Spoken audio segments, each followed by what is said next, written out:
Aloha. We're talking today about the Hawaiian Railway Society, which has had a facility out there in Ewa Beach for 20, 25 years, running trains and being an educational institution for people to learn about the importance of railways in Hawaii. Railways are very important to the society that we live in today because the railroads allowed the plantations to develop. The plantations in turn established immigration policies to bring in people from throughout the world that created our local culture. So we want to make sure that the people of Hawaii really have a chance to understand and appreciate the importance of Hawaii's railroads. My name is Ross Stevenson. I'm on the board with Jeff Livingston here at the Hawaiian Railway Society. And Jeff is most interested in today talking about the importance of restoring a lot of the railway equipment that the society has that is on our facility out there in Ewa. And we'd like to encourage members of the public to join us in restoring engines and boxcars and all kinds of other really interesting equipment. Go ahead, Jeff. Thanks, Ross.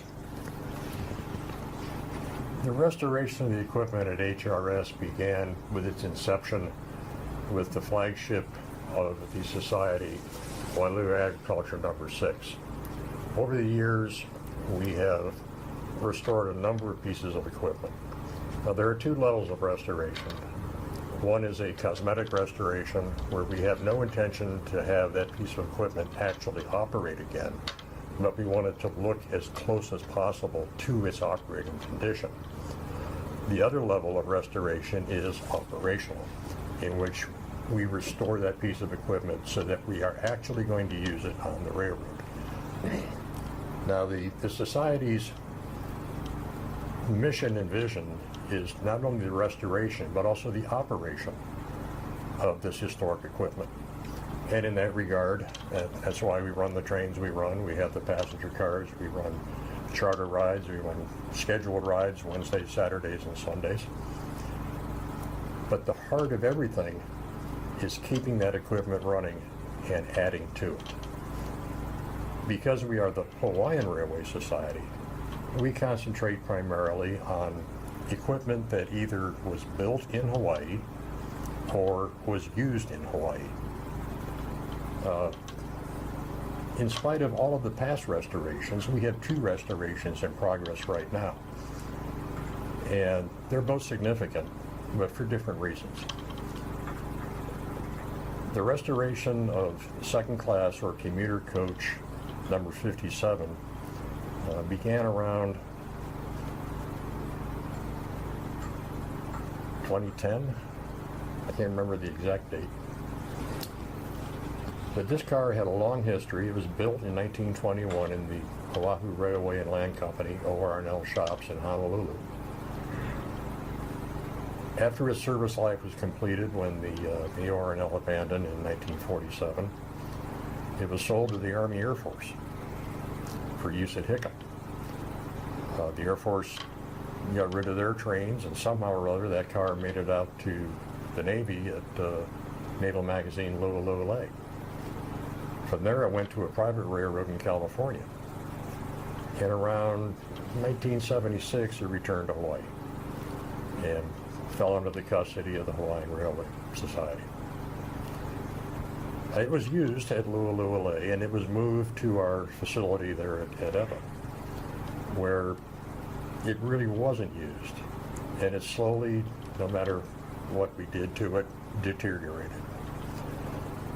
To a point where it looked like a wet piece of spaghetti sitting between 2 vertical points.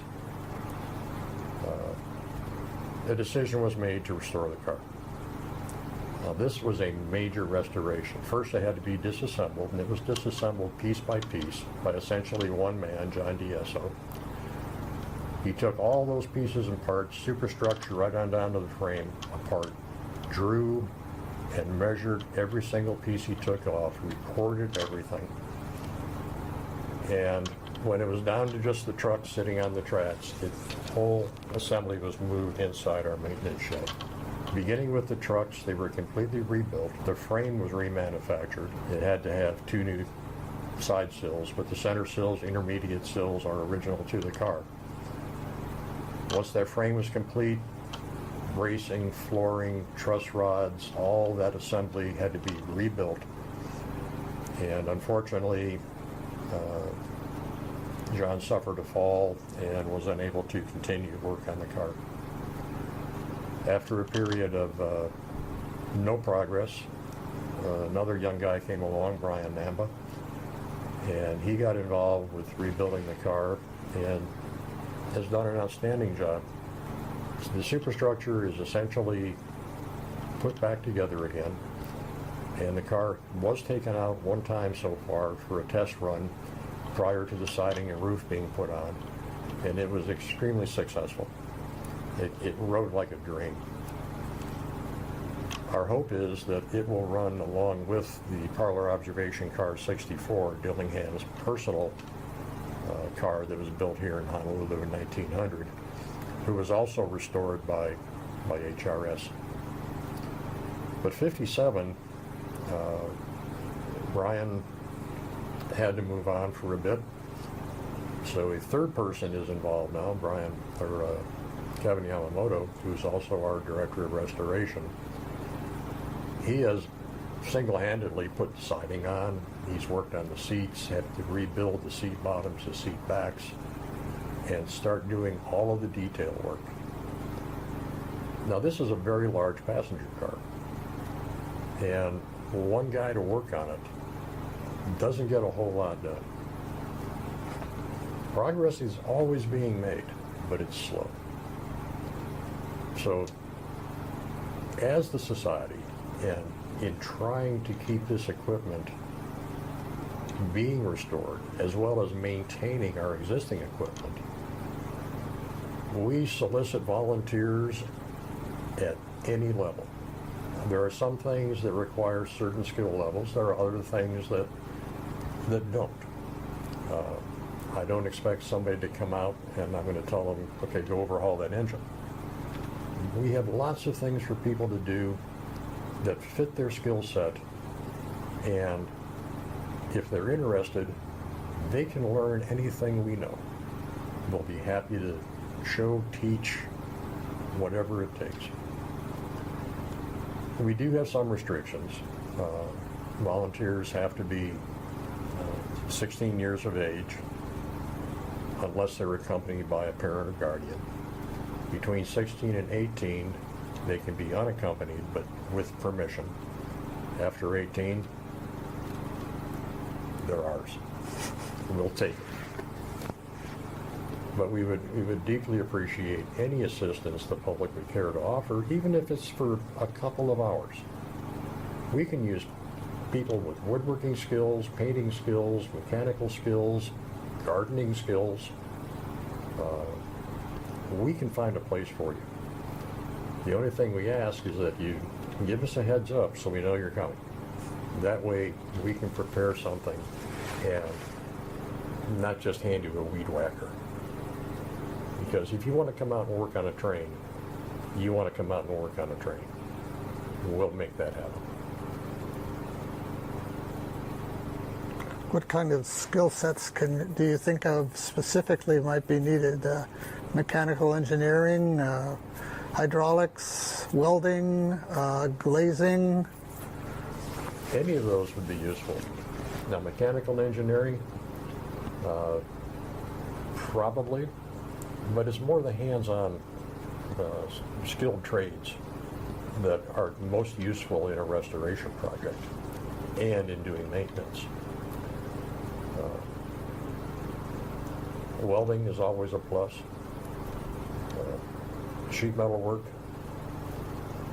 But even if you just want to take a wrench and take something apart, like with 57 right now, there's a huge amount of painting that needs to be done. All of the seats have to be disassembled, and that's by hand, so with a crescent wrench or whatever, it's nothing exotic. We can show you how to do it.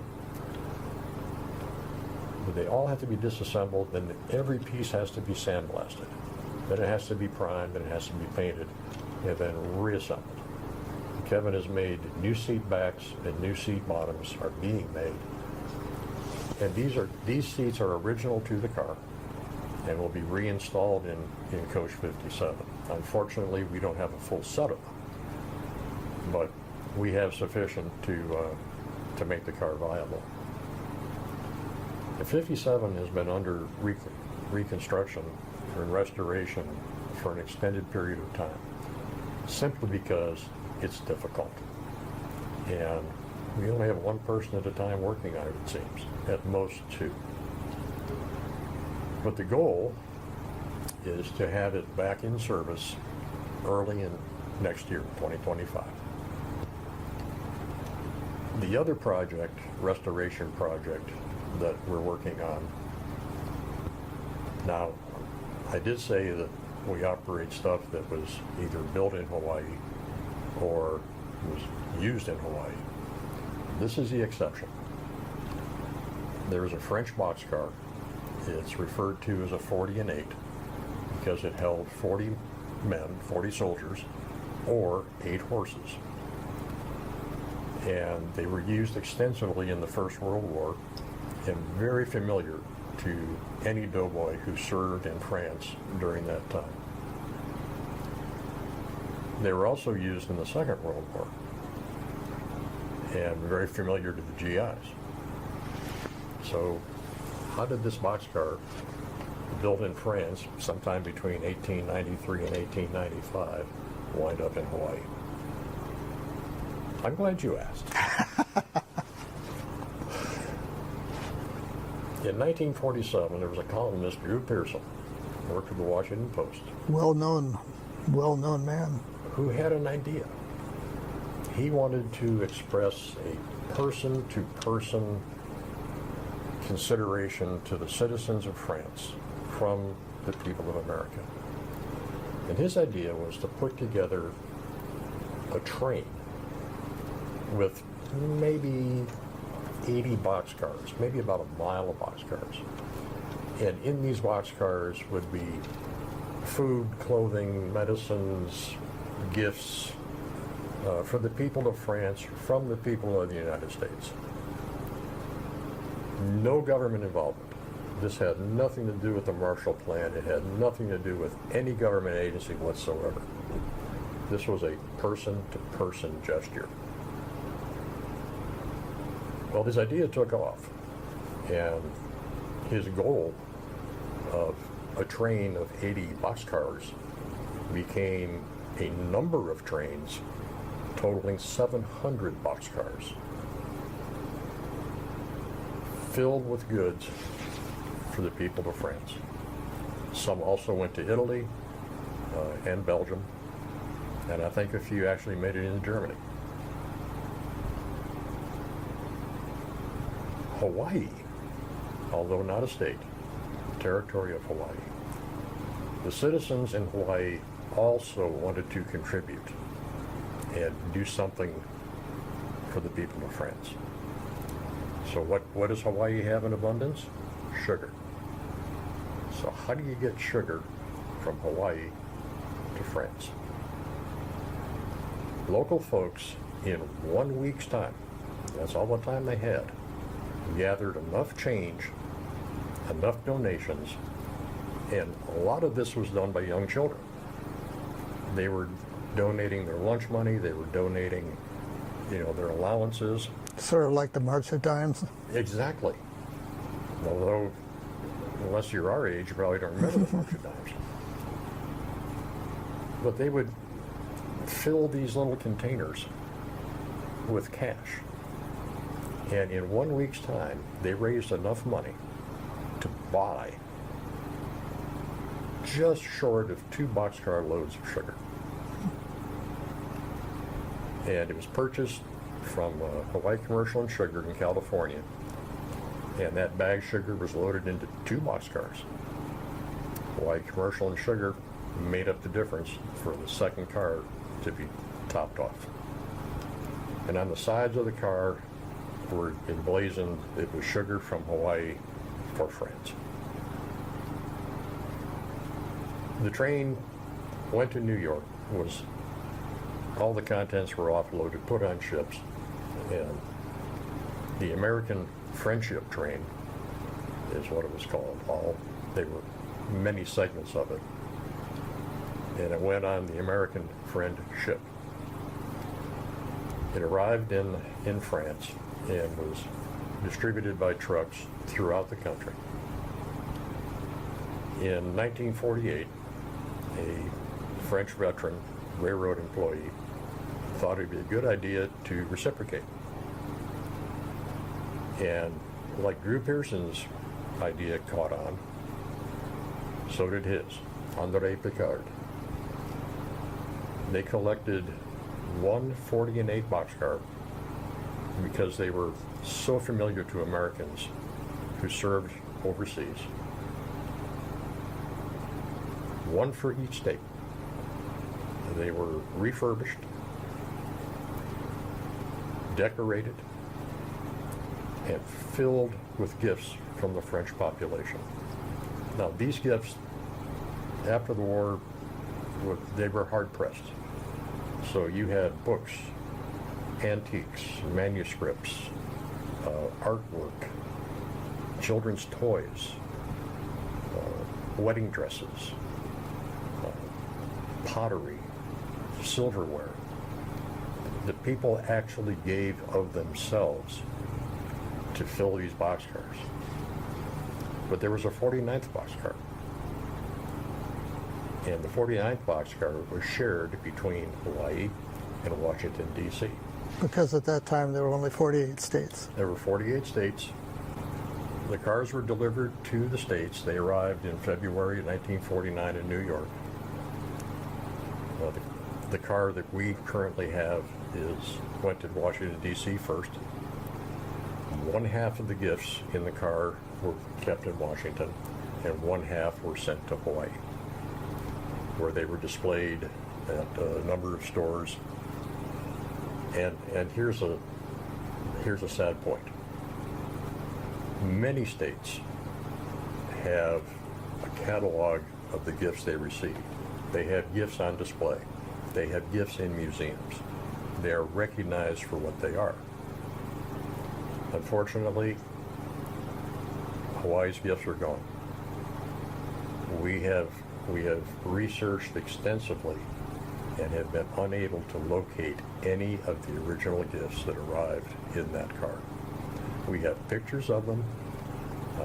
We have a statement from the then mayor that they would be hung in Honolulu Holly in perpetuity. Nobody knows where they're at.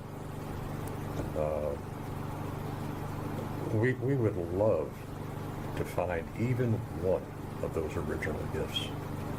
There were a number of dolls that went to a children's museum, which has been defunct for decades now. Nobody knows what happened to it.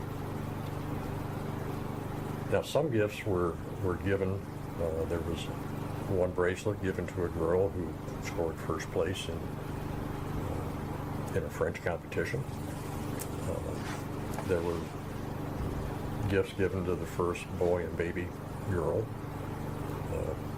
born in 1950, because the car actually arrived in Hawaii in November of '49. But we would love to find one or two of those items. But until then, we have the car. And the reason the car came to Hawaii is because, well, Drew Pearson was the one that made it happen. And I think it was because Hawaii gave a lot more than Washington, D.C. So the car had more significance. It sat on McCully Street in front of the American Legion post for years. When McCully Street was widened, it had to be moved. It came out to Eva. It was not well cared for. It was kind of forgotten. I remember the American Legion little building over there with a boxcar, yeah. So. Well, time, sun, wind, rain, and termites took their toll. HRS got the car actually in 1998 is when we took custody of it. One restoration was started stopped by COVID. We started a second restoration in 2022, and the car will be rededicated to the citizens of Hawaii from the people of France on the 2nd of February 2025. And that part of history and the kindness, the caring of the Hawaiian people will be remembered again, and the friendship reestablished between Hawaii and France. It's quite a project you have there. If you look at the before and after of the work that you've done, it's really a labor of love. And what's I find fascinating about it too is that you look at the differences between the standard height and all and wheel diameter of American rolling stock versus the Merci car. It's quite different. It's kind of a learning experience in itself, just looking at how the thing was put together. It is a learning experience in rebuilding it also. The level of craftsmanship is phenomenal, very much like you would expect at that time frame. It is a labor of love. It's a recognition that this is an important part of Hawaiian history, just like Coach 57 is, just like Parlor Observation 64 is. It all adds in to the history. As you said in the opening, without the railroad, the plantations would not have been as successful. Without the successful plantations, Hawaii would not have been as successful. So it really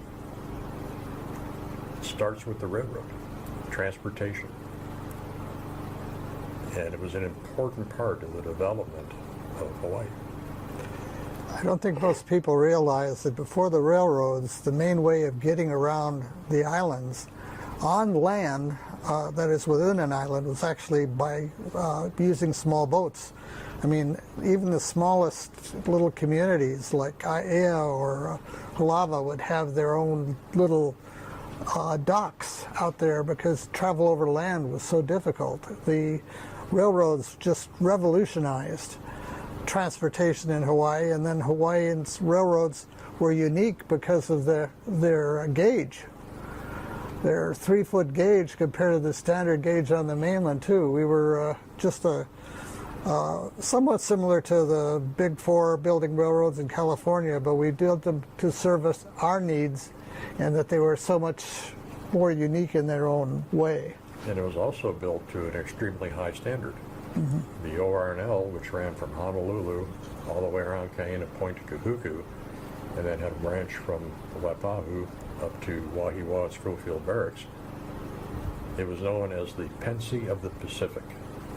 And at the time, the Pennsylvania Railroad, along with the New York Central, were held as the gold standard of railroads. So our little railroad out here on Oahu was playing with the big boys. Well, we hope that the public has had a chance to learn from what you said there, because you are a walking encyclopedia on the Hawaiian Railway. It's very, very exciting. We're hoping to have you do more programs to talk about all the different opportunities the public has to learn with the Hawaiian Railway Society, and also the just have fun to go out there. I mean, where else can you ride a train in Hawaii anymore? You can't really for any length of space. Come out for the ride and stay for the work. Well, again, please consider coming out both for fun and for a learning experience. A few years ago, I took my own grandchildren out there to be able to ride a train within the sugarcane fields that still existed there, and they're the last ones probably to have been able to do that. But again, it's just a wonderful experience. You have any further things you'd like to say? Well, fingers crossed we can add some more track to the line. Right now we're about 7 miles. If we put in one more bridge, we can get another mile or so, and that is among one of the prettiest sections of the coast where the ORNL ran. But costs are excessive. But that doesn't mean we're going to quit, and we're going to keep trying. Well, we've got a very long success story, and again, I want to thank you very much, and encourage everyone to come out on Wednesdays, Saturdays, and Sundays for the train ride, and on the weekends for any kind of assistance they'd like to do as a community project. And on the train rides, most trains stop for ice cream. Yes, it's a family affair. It definitely is. If your kids are a little rambunctious, perhaps a little on the young side, I can guarantee you by the time you come back, they'll be sound asleep. Well, thank you very much, Jeff, for spending time, and thank you to the public to listen in on this program, and hope that we are able to produce more such programs in the future. Thank you very much, and you have a good day. Aloha.